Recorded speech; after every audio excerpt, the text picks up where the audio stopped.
नोकरी असो वा लग्न, चष्म्याची अडचण आता होऊ देऊ नका. नंदादीप नेत्रालयात या आणि तुमच्या चष्म्यापासून मिळवा कायमची मुक्ती. कारण आता चष्मा घालवण्याची लासिक शस्त्रक्रिया फक्त 32,999 रुपयात. शिवाय 5,000 रुपयांपर्यंतचे लासिक स्क्रीनिंग अगदी मोफत. ऑफर मर्यादित कालावधीसाठी. तर वाट कसली बघताय, आजच कॉल करा 92-2000-1000. नंदादीप नेत्रालय, न्यू शाहूपुरी, कोल्हापूर. दृष्टी म्हणजे नंदादीप.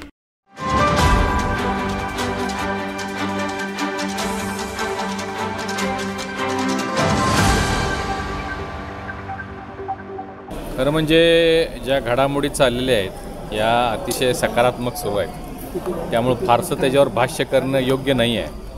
परंतु आपल्या सर्वांनाच हे ज्ञात आहे की गोकुळ दूध संघ आमचे नेते माधवरावजी माडिक साहेब यांच्या ताब्यामध्ये 25 वर्ष होता. खूप चांगल्या पद्धतीनं संघ चालवला होता. खूप चांगल्या पद्धतीनं ठेवी होत्या, चांगला दर दिला जात होता आणि नावारूपाला आणण्याचं काम माडिक साहेब आणि PN पाटील साहेब यांच्या नेतृत्वाखाली त्यावेळी झालेलं होतं. महाविकास आघाडीचं सरकार आल्यानंतर तथाकथित तिथल्या काही मंडळींनी एकत्रित येऊन महाविकास आघाडीचं पॅनल माडिक साहेब आणि PN पाटील साहेब यांच्या विरोधात उभा केला आणि एकत्रित येऊन त्यांनी ही निवडणूक लढवली आणि तो संघ त्यांच्या ताब्यामध्ये गेला.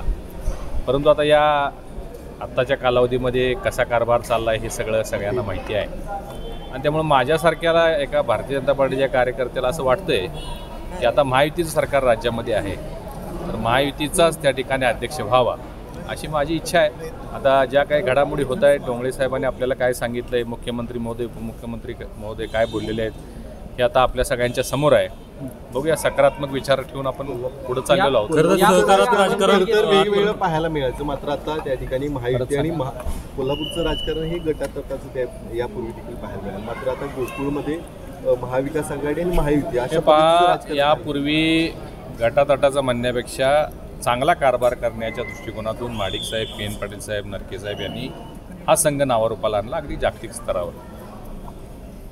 हे आघाडीचं सरकार आल्यावर हे कोणी केलं, इथले जे माजी पालकमंत्री होते त्यांनी ती शक्कल लढवली आणि मग मुख्यमंत्री महोदयांच्या त्यावेळच्या मुख्यमंत्री महोदयांचा आधार घेऊन त्यांनी महाविकास आघाडीचं पॅनल केलं आणि म्हणून आता त्याला तसं स्वरूप आलेलं आहे. मग आता हे त्याच पद्धतीनं पुढे जावं लागेल की आता महायुतीचा अध्यक्ष व्हावा ही सगळ्यांची भावना असणं स्वाभाविक आहे. सहकारात राजकारण येतं का? या गोकुळवर महायुतीचा अध्यक्ष व्हावा यासाठी आपण मुख्यमंत्री आणि उपमुख्यमंत्र्यांची भेट घेतली होती. अजितदादांनी हा विषय इथंच थांबवा अशा पद्धतीने सूचना केल्या होत्या, तरी देखील आता महायुतीचा भेटी आम्ही सगळ्यांच्याच घेतलेल्या आहेत. सन्माननीय मुख्यमंत्री महोदय, उपमुख्यमंत्री महोदय या सर्वांच्या भेटी झालेल्या आहेत. परंतु आता त्यामध्ये काय बोलणं झालंय किंवा काय घडामोडी झाले हे मला आता जाहीररित्या सांगणं आता योग्य वाटत नाही. यामध्ये महाडिक पॅटर्नच आहे का? गोकुळमध्ये पुन्हा महाडिक पॅटर्न चालणार? मी सांगितल्याप्रमाणे काही गोष्टी न बोलणं हे योग्य आहे.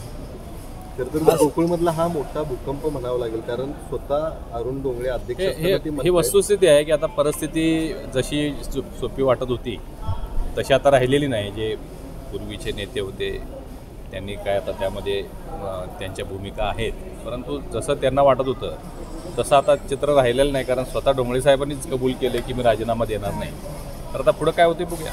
अरुण डोंगरेंनी खरं तर दोन नेते आहेत तो विश्वासघात केला असं म्हणता येईल का आपल्याला, कारण ते आता महायुतीकडे वाटचाल करताना दिसतात. No comments. तर अदृश्य चपला आधी पाहायला मिळायच्या, मात्र आता उघड येतात असं देखील त्यांनी म्हटलं. अदृश्य चपला राजकीय अदृश्य शक्ती होत्या, मात्र आता उघड दिसतात असं अरुण डोंगरेंनी. अजूनही त्याच्या पाठीमागे काय अदृश्य शक्ती आहेत, उघड काही दिसत आहेत, काही दिसत नाहीत, त्या अदृश्य शक्ती आहेत. आणि म्हणून मी सांगितलं की चांगला निकाल कोल्हापूर दूध संघाच्या जिल्ह्याच्या राजकारणाच्या दृष्टिकोनातून, शेतकरी दूध उत्पादक सभासदांच्या हिताच्या दृष्टिकोनातून निर्णय होईल असा मला विश्वास आहे.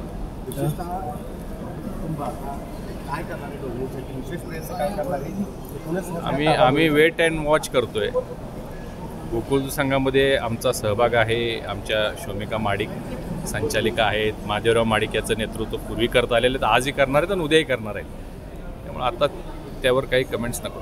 खरं तर सत्ता आल्यानंतर गोकुळकडे लक्ष असं तुम्ही सांगितलेलं होतं, त्याचं एक पाऊल म्हणता येईल का? त्यात अनेक पावलं पुढे गेलेलो आहोत आपण. सगळं झाल्यानंतर आपल्या लक्षात येईल. जवळपास 77 झालं असं म्हणता येईल. No comments. राजकारणाची गोकुळमधून सुरुवात आहे. अजून जिल्हा बँकेची इलेक्शन सुरू आहे, स्थानिक स्वराज्य महायुतीची ताकद वाढवण्यासाठी हे पहा, येणाऱ्या महानगरपालिका, जिल्हा परिषद आणि नगरपालिका या सगळ्या निवडणुकांमध्ये महायुती म्हणूनच पुढे गेलं पाहिजे. महायुतीचा झेंडा महापालिकेवर लागला पाहिजे, महायुतीचा झेंडा जिल्हा परिषदेवर लागला पाहिजे. यासाठी आम्ही प्रयत्नशील आहोत आणि त्या दृष्टिकोनातून आमच्या सगळ्या वाटाघाटी, चर्चा सगळ्या सुरू आहेत.